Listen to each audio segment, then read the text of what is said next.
Vous allez rénover votre maison, vous allez construire votre maison. Et c'est dans l'air du temps, il faut penser écolo. Ça change la donne considérablement. Alors cette petite chronique, c'est un petit message à vous faire passer, c'est-à-dire de bien réfléchir à ce que vous allez faire et à la façon dont vous allez mettre en exergue ces techniques.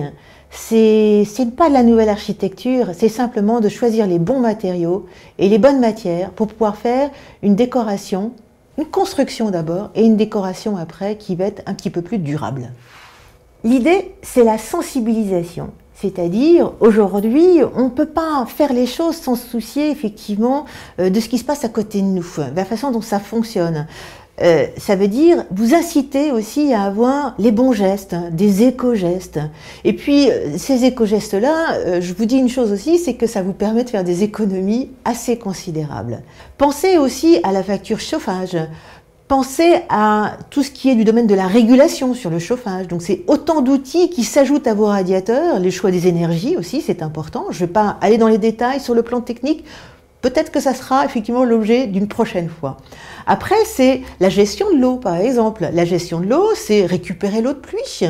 Ça veut dire aussi avoir des robinets adaptés qui permettent effectivement d'avoir un bon débit, mais sans pour autant qu'ils sont moins consommateurs d'eau. Ça veut dire prendre plutôt des douches et aménager l'espace douche, plutôt effectivement que d'aller dans la baignoire et de patauger, ce qui est fort agréable au demeurant.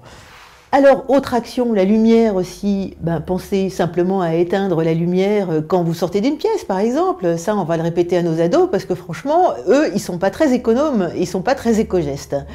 Alors, il n'y a pas simplement que les éco-gestes, il y a aussi le choix des revêtements. C'est-à-dire qu'une fois que vous avez peaufiné votre construction, bien isolé partout, il faut passer au choix. Là, on revient à la décoration, des choses, des éléments, des matériaux, des surfaces qui vont embellir un petit peu votre cadre de vie.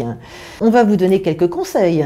Allez vers des matériaux naturels, le dallage, les terres cuites, les bois,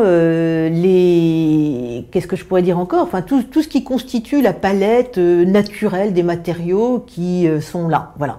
Pour continuer dans ces choix dits naturels, il y a les peintures aussi. Alors vous pouvez choisir des peintures naturellement naturelles, on va dire ça comme ça, c'est-à-dire des peintures à la chaux.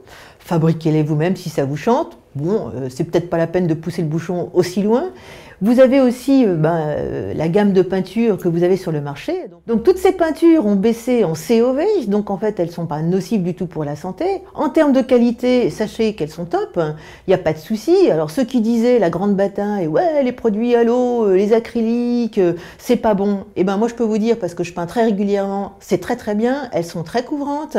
Et aujourd'hui, autant les industriels ont monté en gamme en matière de couleur et aussi en matière de texture et de qualité intrinsèque que des produits. Donc là-dessus, il n'y a pas de souci, vous avez affaire à des produits dits sensiblement et plus que sensiblement écologiques et bons pour la santé. On rappelle effectivement que la décoration, ça doit rimer avec écologie et que ça doit rimer aussi avec économie. C'est ça que vous gagnez à la clé.